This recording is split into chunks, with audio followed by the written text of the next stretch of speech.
Lord, salamat at ginising mo ako sa araw na ito.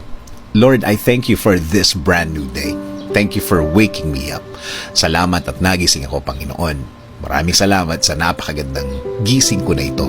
Tatanggapin ko po ito as another form of blessing. Humihingi po ako ng patawad, Lord, dahil minsan hindi ko nakikita ang kagandahan ng umaga at araw. Hindi ko nakikita ang mga bagay na ibinibigay niyo sa akin. Mga bagay na dapat maganda ang effect sa akin. Since na sa problema ako nakatingin, hindi ko po ito lahat nakikita. Kaya ngayon, Lord, mas magkukonsentrate ako sa mga biyaya niyo sa akin.